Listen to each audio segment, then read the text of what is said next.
Olá, boa tarde, bem-vindo à TV Estadão. A gente recebe hoje o deputado federal Roberto Freire, presidente nacional do PPS e deputado pela bancada de São Paulo. Deputado Roberto Freire, muito obrigado por ter vindo aqui à TV Estadão. Satisfação. Bom, no fim de semana o PPS realizou um congresso do seu partido e aprovou, por maioria, um indicativo de apoio à candidatura presidencial do governador de Pernambuco, Eduardo Campos, do PSB. Isso, claro, se Eduardo Campos realmente sair candidato à presidência da República, ele próprio tem dito que só vai tomar essa decisão em 2014. A decisão, deputado, foi por maioria, mas houve uma divisão. Havia gente no partido que defendia a candidatura própria, com a ex-vereadora paulistana Soninha Francini, e havia quem defendesse o apoio ao provável candidato do PSDB, o senador mineiro Aécio Neves. O PPS vai estar unido nesse apoio a Eduardo Campos. Como conciliar essas divergentes posições dentro do partido para que o partido entre na campanha de 2014 coeso?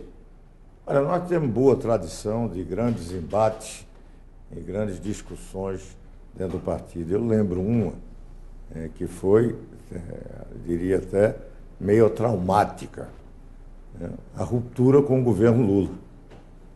E o partido estava muito dividido. Nós tínhamos... Isso foi em 2004 já. Então, é só para lembrar que você teve, na nossa história, embates muito mais traumáticos. E o partido saiu unido e alguns poucos que não quiseram seguir a decisão saíram do partido. Alguns não quiseram por vontade própria e foram defenestrados. Dentre eles, inclusive, um ministro que era do PPS e que preferiu ficar no governo. Ficou no governo e nós o tiramos do partido. Portanto... O senhor era o ministro Ciro Gomes na época, é isso? Nós temos uma longa trajetória e uma tradição de respeitarmos muito as decisões do partido, sejam congressuais, sejam da direção. Essa não será diferente, até porque essa não foi muito traumática. Nós tivemos esse embate, mas foi um embate que teve uma junção de posições que não eram idênticas. Apenas não estavam querendo a decisão a favor do indicativo para Eduardo Campos. Nesse momento, poderiam até admitir depois, mas o partido achou que deveria tomar a decisão agora, num Congresso Nacional. Não é definindo candidatura, você disse bem, não tem candidato. Eles não são candidatos ainda no seu partido, não poderiam ser candidatos do PPS. Mas o PPS quer participar desse processo construindo, por definições políticas, até mesmo de uma ideia de um reencontro histórico entre PSB e PCB. Hoje PPS. Para os nossos espectadores, o PPS é o herdeiro do PCB antigo. Da história do... E eu lembrei, inclusive, no nosso congresso, que período democrático do fim do Estado Novo, em 46, até 64, em Pernambuco teve uma força política que foi quase hegemônica durante esse tempo todo, que é a chamada Frente do Recife, que o núcleo básico era o Partido Socialista Brasileiro e o Partido Comunista Brasileiro. O Partido Socialista Brasileiro já com Miguel Arraes. Era Pelópolis Silveira, não era Arraes, era Pelópolis Silveira. Arraes não era nem do PSB, nem do PCB, mas esse era um núcleo que, inclusive, o levou para o governo do Estado. Depois, posteriormente. Bem depois, Miguel já Arraes próximo era o governador, de 64. exatamente, era o governador que foi deposto em 64. 64, foi cassado em 64. Sim, mas Arraes foi vereador, deputado, então, e era parte dessa aliança com Pelópolis Silveira. Então, foi momentos importantes e que tinha repercussão no Brasil dessas alianças. Então, estou falando isso para dizer que há um certo reencontro histórico de duas vertentes de esquerda e que hoje se encontram numa concepção de uma esquerda democrática. Vai ser importante isso? Vamos ver. Então, nós precisamos construir isso. Há uma certa correção de rumos na questão da aliança política, isso foi também discutido, e a ampla maioria do partido considera de que esse é um momento crucial e importante para derrotarmos o lulopetismo, fortalecendo uma outra alternativa no campo das oposições. Até porque nós precisamos ter mais de um candidato para irmos a um segundo turno. Isso é uma estratégia política que nós do PPS achamos a mais condizente. O senhor falou desse reencontro da vertente comunista do PPS, herdeiro do PCB, e a vertente socialista do PSB, dessa questão de criar uma nova força de esquerda. Sim, trazendo inclusive uma esquerda que também se desloca, hoje vinculada a uma agenda moderna do ambientalismo, da Marina Silva, que é também do que veio até do PT. Isso que o senhor falou, quer dizer, de uma nova oposição. Como que fica, então, nesse espectro de esquerda-direita, Aécio Neves e o PSDB? Eles estão à direita desse campo de esquerda que agora o PPS quer compor com o PSB? Olha, o PSDB é um partido social-democrata, mas nesses últimos tempos há um crescimento de um setor, pode até ser social-democrata, mas de aliança mais com o espectro liberal e vamos dizer, no Brasil, de vez em quando, as pessoas têm medo da direita. A direita democrática, mas com uma visão, inclusive do ponto de vista econômico, muito mais vinculada ao liberalismo econômico. Isso sem nenhum demérito, até porque foram importantes no governo Fernando Henrique, até para ajustar a economia brasileira, que já agora estão desajustando o governo da Dilma. Mas o fato concreto é que há uma maior aproximação do PSDB com setores liberais, com o próprio Democratas, que é o partido que representa bem essa concepção política. Nós do PPS estávamos juntos disso na oposição ao lulopetismo. Agora se oferece uma oportunidade de você construir uma alternativa no campo democrático e de esquerda ao lulopetismo e que ajuda a própria oposição do PSDB. Nós precisamos trabalhar no primeiro turno, afirmando essas identidades, e que no segundo turno tenhamos um trabalho de unidade, que não está previamente definido, mas precisamos construir. E o PPS trabalha para a construção desse campo de unidade nas oposições para derrotar o governo Dilma e Lula. Seguindo esse raciocínio, deputado, quem é oposição ao atual governo do PT, de Dilma Rousseff, tem uma opção à esquerda e à direita. E Dilma Rousseff, nesse espectro de direita e esquerda, está onde? Olha, não é nada, é oportunista, basta ver a formação do seu governo. Quem é que pode ficar definindo que tem um governo com alguns setores de esquerda, o PT ainda tem representantes de esquerda, mas que aceitam formar um governo com Collor, com Sarney, com Maluf, com Delfim.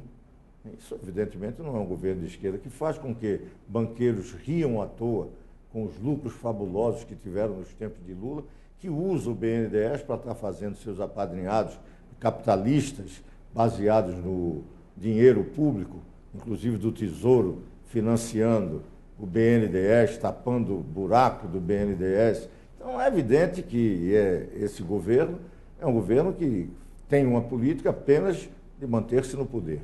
Não tem um projeto. O Ministério, e são muitos, quase 40, foram criados para atender às tendências dos partidos que vão lhe dar sustentação, trazer tempo de televisão, mas nunca contribuir com um projeto para o Brasil. Veja como nós estamos. O que é que fizeram com a Petrobras? Isso é um crime quase de lesa pátria.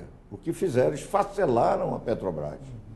O que o senhor acha da situação que houve em relação ao aumento da gasolina, por exemplo? Isso também é mais um episódio de problemas de gestão da Petrobras? Isso é uma irresponsabilidade que usaram, como em alguns momentos... Mas o certo seria se divulgar aí não é só critério para reajustes quando necessário? Claro, você tem que ter uma política de preços. Você não pode ficar ao sabor de que vamos usar a Petrobras, a política de combustível, não para você ter uma empresa importante na economia brasileira, mas para garantir que não vamos ter impacto inflacionário. Ou seja, por um governo incompetente. Mas em outros tempos diriam que segurar o preço da gasolina para conter a inflação seria uma política de esquerda. Não é mais? Não, nunca foi. Nunca foi? Nunca foi. Não seria o que se associaria à esquerda um governo que controla a economia para... Não controlou a economia, porque isso você está apenas represando que pode amanhã estourar de uma forma absurda, como aconteceu. Então não é uma questão de direita e de esquerda, é uma questão de responsabilidade. Não, até porque você querer equilíbrio fiscal não é política de direita nem de esquerda. É uma política responsável, coisa que esse governo não fez. Isso não está, você querer uma economia que funcione, que não tenha repiques inflacionários, isso não é um problema de direita ou de esquerda, não. Qualquer governo sério tenta fazer isso. E não pode fazer o que esse governo está fazendo. Utilizar preços que são administrados pelo Estado para controlar a inflação. Isso apenas represa a inflação e acaba com a empresa, como fizeram com a Petrobras. É evidente que isso não tem nada a ver nem com esquerda nem com direita.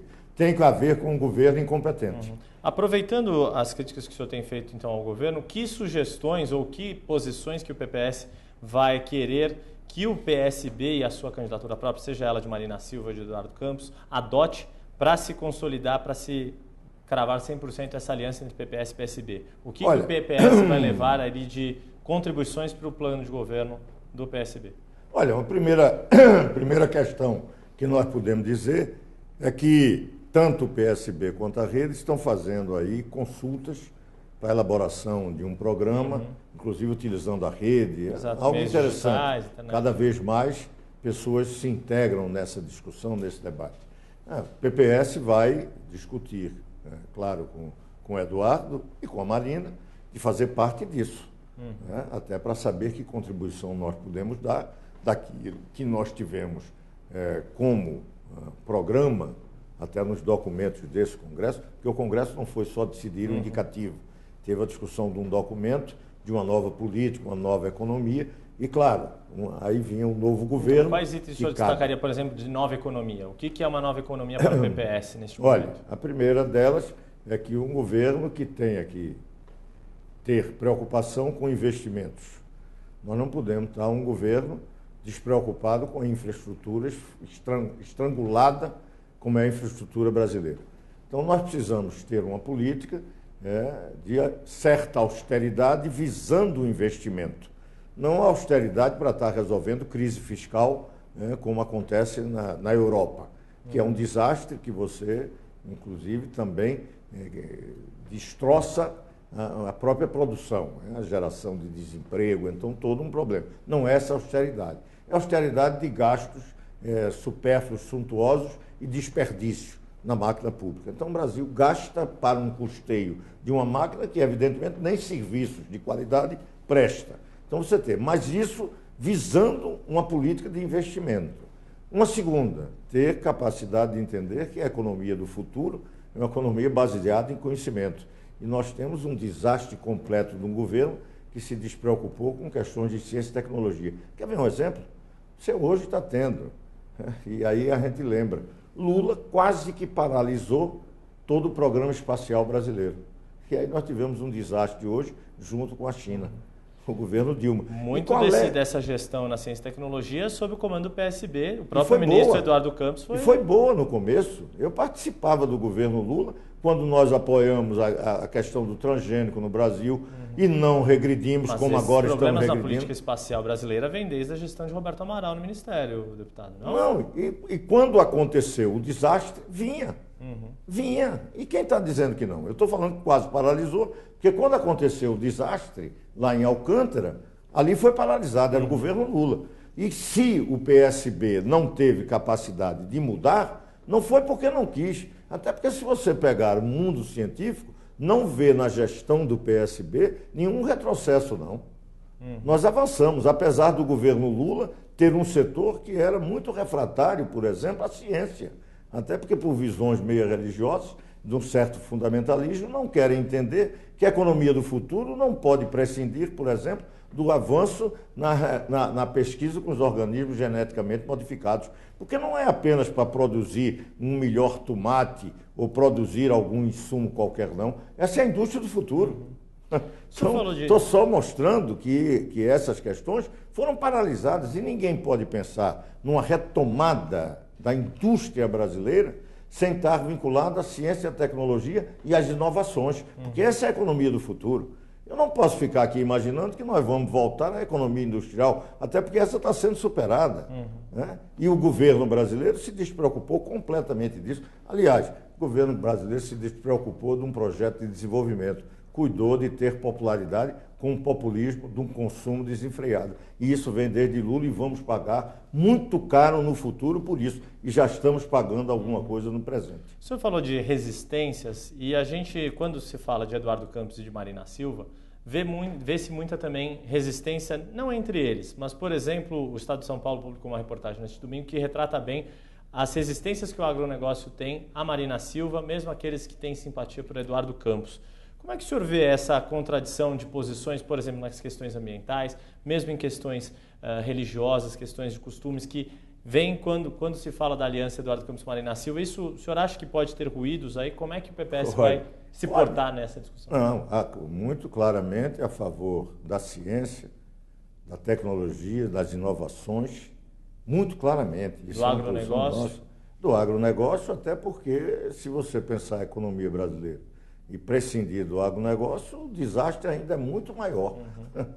Não basta a desindustrialização, ainda quer se acabar com o agronegócio, é evidente que isso é um equívoco. Agora, ao mesmo tempo, tem que saber de preocupações. Marina traz um bom cabedal nessa questão do meio ambiente.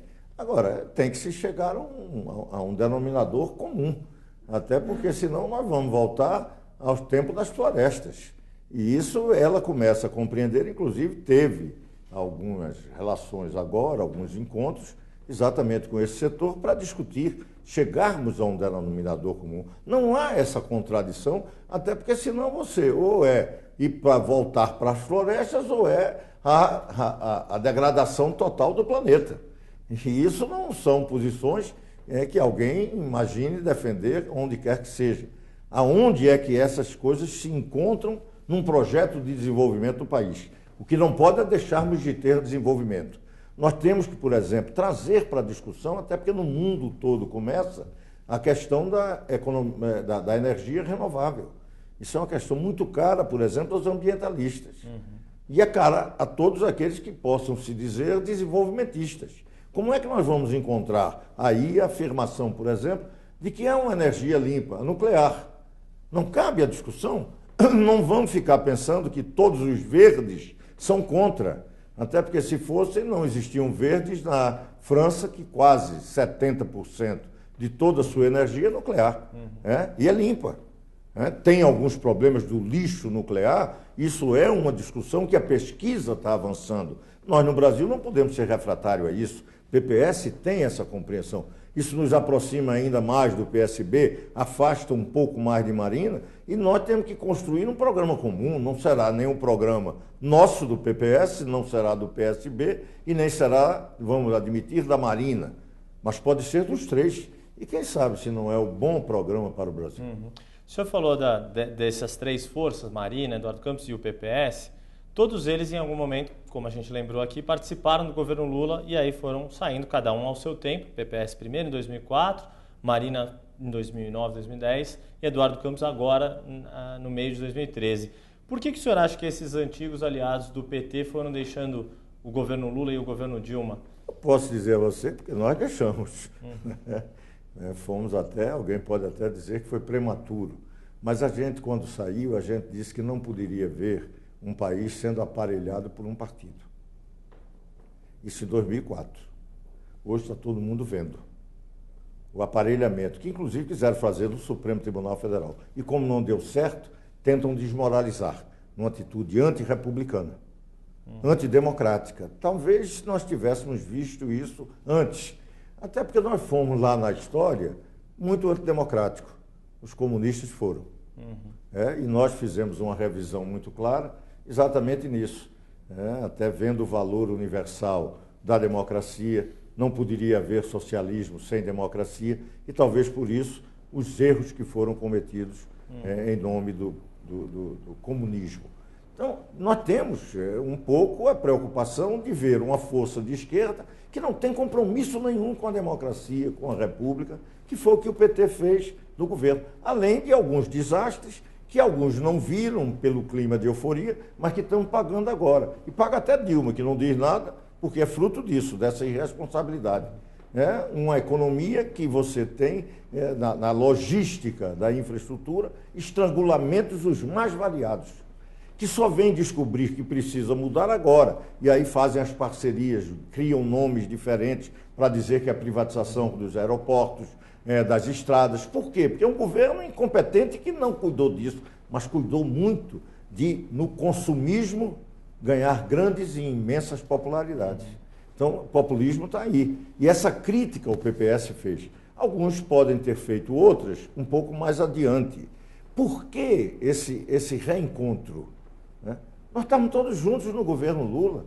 Nós imaginávamos que era uma esquerda que vinha para fazer mudança, transformação, algo de significativo para o país, um projeto de desenvolvimento. Nós do PPS nos sentimos fraudados pelo governo Lula e por isso saímos. Os outros demoraram um pouco mais, mas ainda bem que saíram. Vamos saber agora a reconstrução de um projeto desse tipo. E tendo a compreensão, e veja que o discurso de Eduardo Campos é muito consequente nisso, tentando entender o que o Brasil avançou em todo esse período, sem estar com discriminações, com preconceitos, tentando compreender o que foi avanço e o que precisa ser mudado. Isso é uma visão importante que nós do PPS não temos nenhuma ideia de sermos hegemônicos, de impormos ou definirmos como caminho sendo o que nós delineamos. Nós queremos construir esse caminho com quem de nós se aproxima.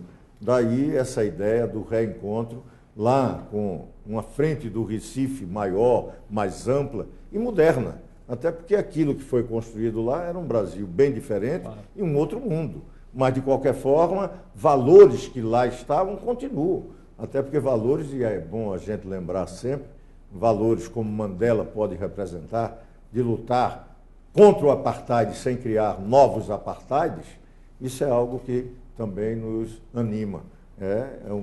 Algo que ele também está nos ensinando, essa tolerância, da compreensão de que não pode, porque foi discriminado, vir para discriminar. Então, isso são questões que falam muito para o PPS, de um velho comunista como Mandela foi.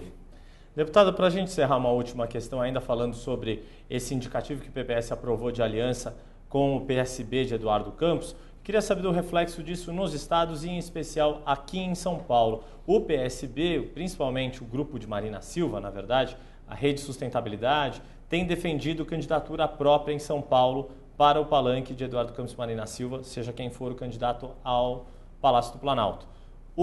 A direção estadual do PSB aqui em São Paulo, representada pelo deputado Márcio França, prefere uma aliança já em primeiro turno com o governador Geraldo Alckmin, inclusive cobiçando a vice na chapa de Geraldo Alckmin.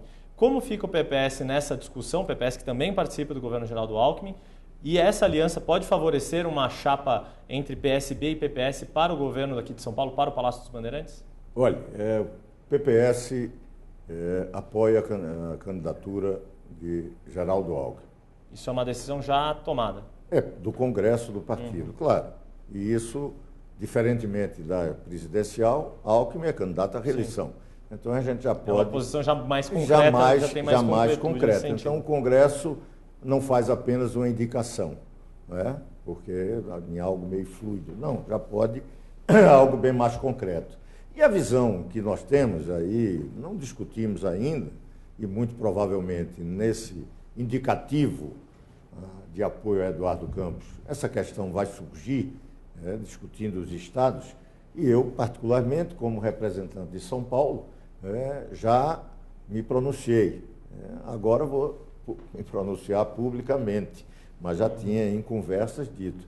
Eu acho que para Eduardo Campos, que tem condições de exercer a presidência da República, é importante que ele em São Paulo não tenha candidatura que represente traço. Traço no sentido de não ser candidatura competitiva, como se fosse uma candidatura que fosse fazer propaganda da candidatura presidencial. Isso é um perigo. São Paulo não é um campo aberto para esse tipo de experimento. São Paulo é o principal estado da federação. E quem não estiver disputando poder em São Paulo, evidentemente que São Paulo desconfia se tem capacidade de disputar poder a nível nacional. É normal isso? Se você não tem uma boa presença em São Paulo, O PSB tem uma boa presença em São Paulo junto ao governo de quem tem o poder em São Paulo. Por que é que eu vou sair disso? Em nome de quê? Se eu estou no governo, se exerço uma função importante, se o governo Alckmin pode permitir isso e o PPS também lá está, por que é que nós vamos sair? Se o governo Alckmin não deseja essa saída, até porque o enfrentamento que nós vamos ter aqui é um enfrentamento contra o governo lulo-petista, em São Paulo. Agora, dentro do que o senhor falou de união de nova esquerda, o governo de Geraldo Alckmin combina com essa nova esquerda que PPS e PSB... A social-democracia do PDS é evidente que ele faz um governo avançado em São Paulo. É um bom governo. O PPS faz uma boa avaliação do governo Alckmin. Não é um governo conservador e atrasado, não. Quer que eu lhe dê um exemplo? Mais de 50% da pesquisa no Brasil é feita em São Paulo. Se você analisar, por exemplo, mesmo com todo o desastre que é, e isso tem a ver com a despreocupação com a educação no país, se você analisar quais são, no mundo emergente, as universidades que aparecem, são as de São Paulo. Sim, mas isso é um processo histórico. São Paulo esteve à frente disso. Aqui, por favor, mas processo histórico que você está mantendo. O problema do processo histórico no governo Lula-Dilma é que está destruindo um processo histórico da Petrobras crescendo. Um processo histórico do Brasil se desenvolvendo. E o Brasil tendo desempenho medíocre, pibinhos. Então, você me falar... Sim, você falar do processo histórico em São Paulo, eu falo, é verdade. Eu não vou nem dizer que são 20 anos de PSDB, desde Covas, posso até ir antes de Forças Democráticas, do PMDB. São Paulo tem uma boa história. O Brasil tem algumas boas histórias ruins e tem o desastre desse último governo. Pronto. Que está desfazendo algumas das conquistas que foram feitas. Então é nesse sentido que eu estou mostrando que a avaliação do governo Alckmin é uma avaliação de continuidade positiva, que não tenho do outro. Então, essa compreensão, eu não tenho por que imaginar que em São Paulo eu tinha que sair disso para construir algo que não há espaço. Em São Paulo não tem uma terceira via para nós. Terceira via em São Paulo é PMDB, que parece que está ressurgindo das cinzas aqui em São Paulo. A candidatura, quem sabe, do SCAF, parece que está criando até problema para o PT. Sim, está bem, está então, com bom desempenho nas pesquisas. Então, o que é que eu vou fazer? Criar algo quando já está criado este bloco em São Paulo? Porque, entenda, eu não tenho que fazer do bloco nacional o bloco nos estados, não há essa verticalização. Há algumas realidades no estado, vou lhe dar um exemplo, para não ficar em São Paulo. Nós do PPS defendemos que em Minas se forme um bloco em torno da candidatura apoiada por Aécio e Anastasia. Seja ela qual for. Por quê? Seja esse qual for. O PSB está lá junto com o governo de Anastasia. Por que sair? Você está compreendendo qual é a dinâmica que nós temos que criar? Em Pernambuco já vai ser mais difícil. Por quê? Porque o PSDB não está no governo. Mas nós vamos trabalhar para que ele venha também, nós não estamos. Então, são processos que vão indicar que nós precisamos construir essa alternativa da oposição com uma maior amplitude nos estados, mas com a compreensão de forças democráticas e de esquerda estarem juntos. E eu não tenho nenhuma dúvida que Alckmin é um líder político, democrático e dou testemunho. Foi um excelente constituinte e muito avançado. Trabalhou com nós, os comunistas. Bom, deputado Roberto Freire, infelizmente nosso tempo acabou. Eu agradeço bastante a participação do presidente nacional do PPS e deputado federal pelo Estado de São Paulo, Roberto Freire. Deputado, muito obrigado por ter vindo aqui à TV Estadão. Eu que agradeço aí, muito obrigado aí, um abraço a todos aí. E agradeço também a você que acompanhou a gente aqui pela TV Estadão. Um abraço, até a próxima.